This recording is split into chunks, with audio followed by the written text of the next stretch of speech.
You stand in front of the bathroom mirror on an ordinary morning, and for a moment, the light catches your scalp at an angle you have not noticed before. The part line looks wider than it did 6 months ago. When you run your hand through your hair, a few strands come away between your fingers. Not a handful, just enough to notice. Enough to wonder if this is the beginning of something you cannot stop. What you are seeing is not sudden.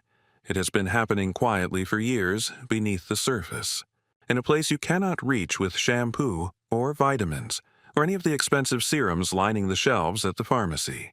Inside your scalp, two separate biological systems are collapsing at the same time. The first is circulation. After age 50, the tiny blood vessels that feed your hair follicles begin to constrict.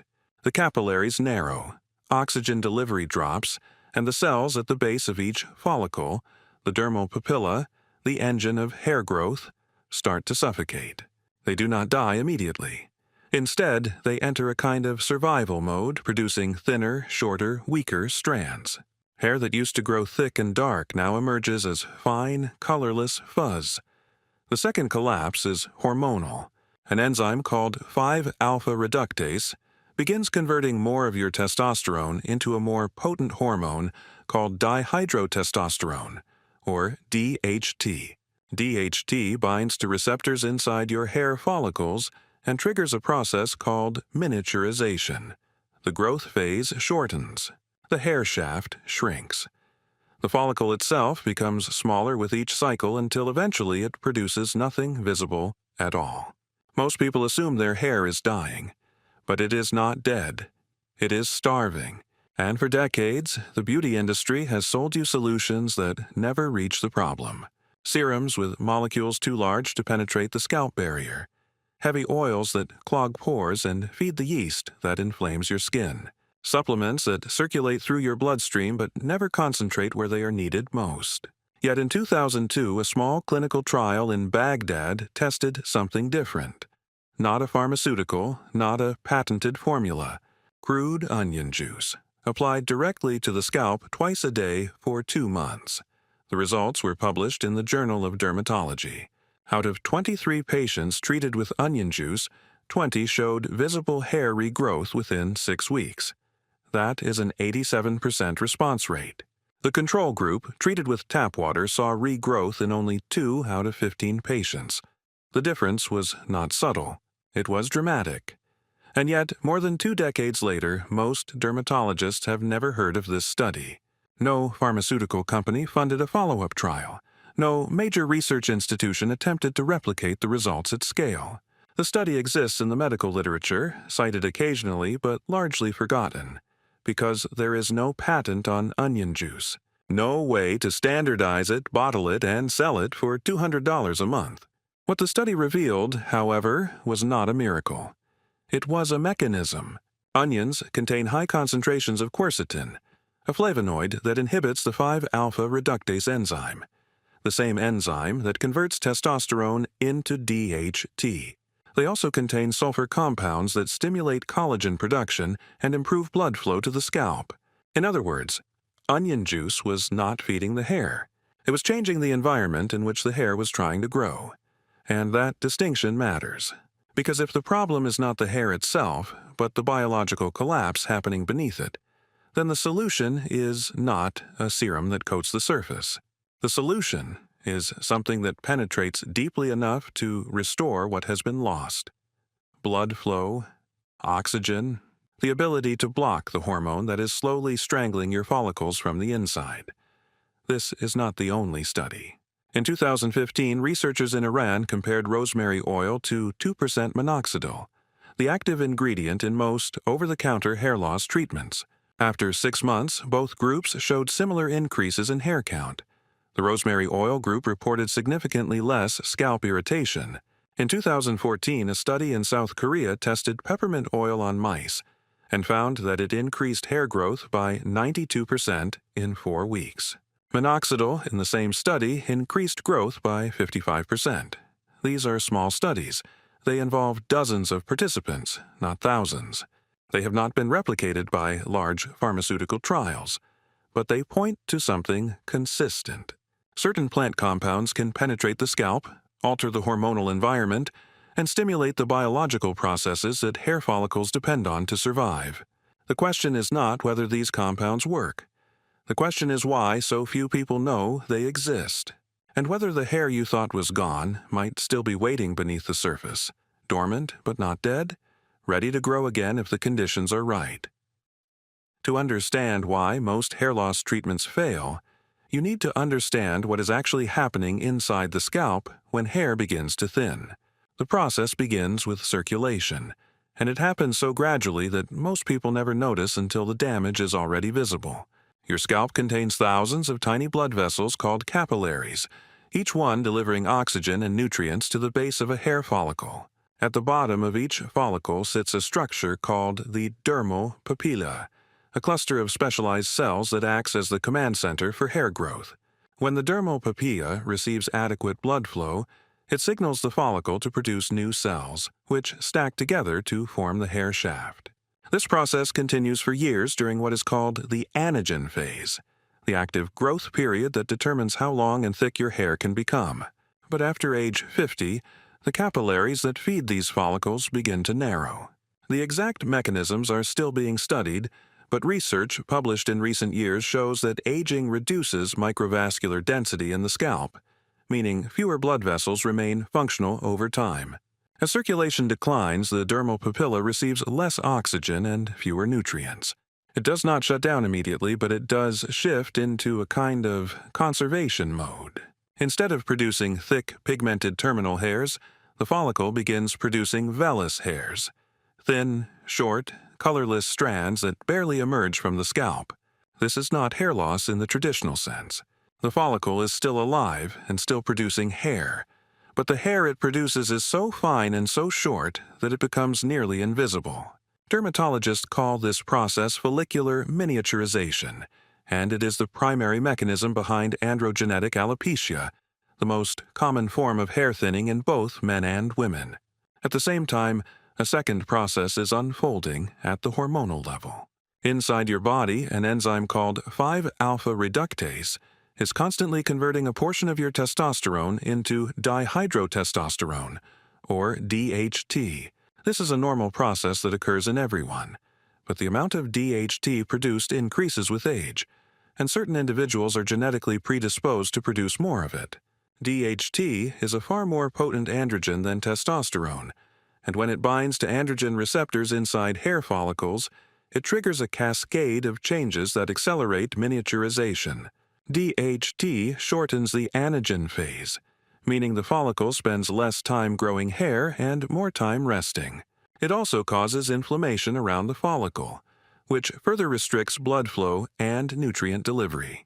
Over time, the follicle shrinks, the hair shaft becomes thinner, and the growth cycle becomes shorter and shorter.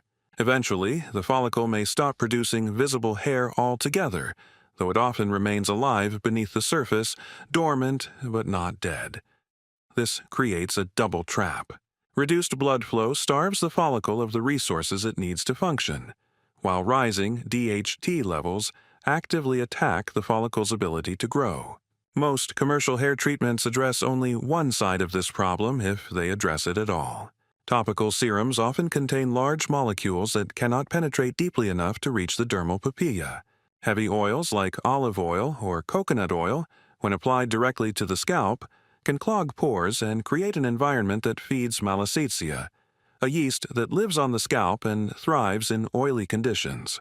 When malassezia overgrows, it triggers inflammation, which worsens the very problem you are trying to solve. What the follicle needs is not more oil sitting on the surface. It needs compounds that can penetrate the scalp barrier, reach the dermal papilla, improve blood flow, and block the enzyme that is converting testosterone into DHT.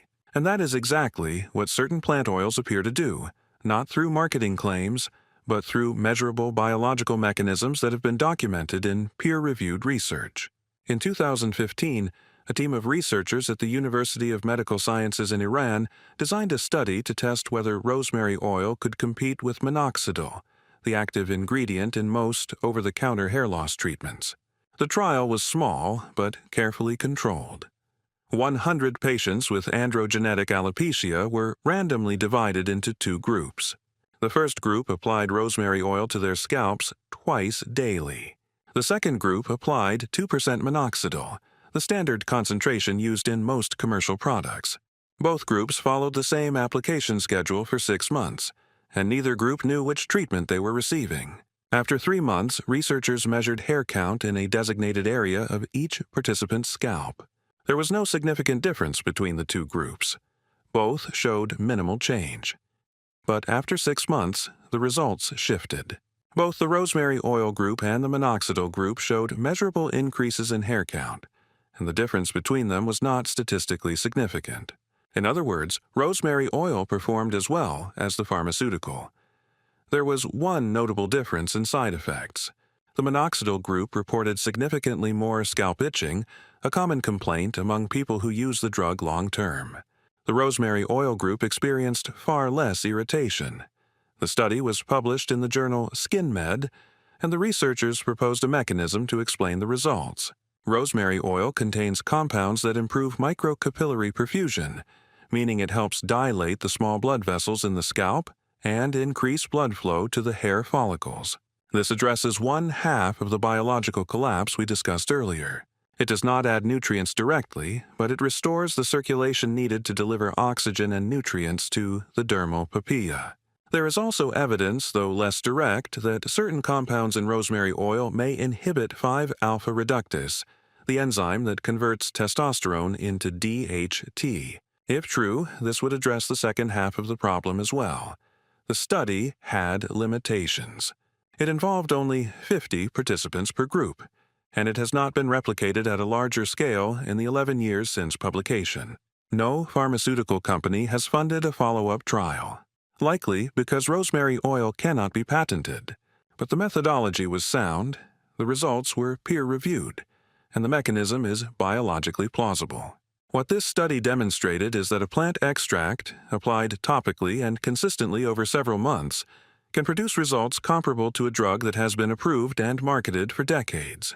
It does not work overnight, and it does not work for everyone, but it works through a mechanism that makes sense when you understand what is happening beneath the scalp.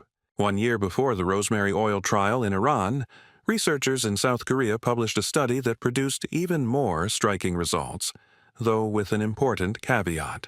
The study, published in the journal Toxicological Research in 2014, tested the effects of peppermint oil on hair growth in mice. The researchers divided the animals into 4 groups. One group received saline as a control. The second group received jojoba oil, a neutral carrier. The third group received 3% minoxidil. The fourth group received 3% peppermint oil diluted in jojoba. After 4 weeks, the peppermint oil group showed a 92% increase in hair growth compared to the control group. The minoxidil group, by comparison, showed a 55% increase. Peppermint oil outperformed the pharmaceutical in this animal model by a significant margin. The researchers examined the follicles under a microscope and found that peppermint oil increased both the depth and the number of hair follicles. It also elevated levels of insulin-like growth factor 1, a protein that plays a key role in stimulating cell growth during the anagen phase. The mechanism appeared to involve vasodilation, the widening of blood vessels, which would increase nutrient and oxygen delivery to the follicles in the same way rosemary oil does. This study has a critical limitation that must be stated clearly. It was conducted in mice, not humans. No clinical trial has yet tested peppermint oil on human scalps in a controlled setting. Animal models do not always translate directly to human biology, and the results cannot be assumed to apply without further research. But the mechanism is plausible. Peppermint oil is known to cause vasodilation when applied topically, which is why it creates a cooling or tingling sensation on the skin. If it increases blood flow in human scalps the way it does in mice, it would address the same circulation problem that rosemary oil targets. The fact that 2 independent studies using different plant compounds arrived at similar mechanisms suggests that the underlying biology is consistent. Peppermint oil is potent and must be diluted. Applied undiluted, it can cause severe irritation or even chemical burns. But when used at a concentration of 3% in a neutral carrier oil, It appears to be both safe and effective, at least in the animal research that has been conducted so far. Most people who try using oils for hair growth make the same mistake. They read about coconut oil or olive oil online, apply it directly to their scalp, leave it on overnight, and wake up with greasy hair and no results. After a few weeks, they conclude that natural oils do not work and return to expensive serums that promise faster solutions. The problem is not the concept of using oils, the problem is using the wrong oils in the wrong way. Heavy oils like olive oil and coconut oil are comedogenic, meaning they clog pores. When applied directly to the scalp, they create a thick barrier on the skin's surface that traps heat, blocks sebum from escaping, and creates an ideal environment for Malassezia, the yeast that naturally lives on your scalp. When Malassezia overgrows, it feeds on the oils and produces byproducts that trigger inflammation, itching, and flaking. This worsens the very conditions that contribute to hair loss. What you need instead is a carrier oil with a molecular structure light enough to penetrate the scalp without clogging pores. And that carrier is jojoba oil. Jojoba is not technically an oil at all. It is a liquid wax composed of long-chain fatty acids and fatty alcohols that closely resemble the structure of human sebum. Because of this similarity, your skin does not recognize jojoba as a foreign substance. It absorbs quickly, penetrates deeply, and does not trigger the inflammatory response that heavier oils cause. This makes jojoba the ideal delivery vehicle for active compounds like rosemary oil and peppermint oil. When you dilute these essential oils in jojoba, they can reach the dermal papilla at the base of the hair follicle, where they are needed most. Jojoba also has another advantage. It helps regulate sebum production on the scalp, which means it can reduce oiliness over time rather than adding to it. But jojoba alone does not address the scalp environment. This is where tea tree oil becomes important. A study published in 2002 in the Journal of the American Academy of Dermatology tested 5% tea tree oil shampoo on patients with dandruff caused by Malassezia overgrowth. After 4 weeks of daily use, the tea tree oil group showed a 41% improvement in dandruff severity compared to the placebo group. Tea tree oil is one of the most effective natural antifungals available, and when added to a scalp treatment at a concentration of 2 to 3%, it helps clear the microbial environment that can interfere with hair growth. Castor oil is often mentioned in traditional hair care, and while the evidence for its effectiveness is weaker than for rosemary or peppermint, the proposed mechanism is worth understanding. Castor oil contains an unusually high concentration of ricinoleic acid, a fatty acid that may activate prostaglandin E2 receptors in the scalp. Prostaglandin E2 is a signaling molecule that plays a role in extending the anagen phase, the active growth period of the hair cycle. Some animal studies and small observational reports suggest that castor oil can improve hair thickness and growth rate, but no large-scale human trials have confirmed this. It is not a primary treatment, but when diluted and combined with other oils, it may provide additional support. The real breakthrough, however, comes from understanding how certain compounds can block the enzyme that creates DHT in the first place. This is where onions return to the story. Onions contain quercetin, a flavonoid antioxidant that has been shown in laboratory studies to inhibit 5-alpha reductase, the enzyme responsible for converting testosterone into dihydrotestosterone. When you apply fresh onion juice to the scalp, you are delivering a concentrated dose of quercetin directly to the follicles, along with sulfur compounds that stimulate collagen production and improve circulation. The 2002 Baghdad study demonstrated this in practice. 87% of patients who applied onion juice twice daily for 2 months saw visible regrowth. The study focused on alopecia areata, an autoimmune condition, but the mechanism involving quercetin and sulfur applies to DHT-driven hair loss as well. Quercetin does not block DHT as powerfully as pharmaceutical drugs like finasteride, but it works topically, which means it avoids the systemic side effects that can occur when you alter hormone levels throughout the entire body. The challenge with onion juice is practical, not scientific. It smells strong, it must be prepared fresh, and it can cause irritation if applied to broken or sensitive skin. But for people who can tolerate it, The evidence suggests it is one of the most effective natural DHT blockers available.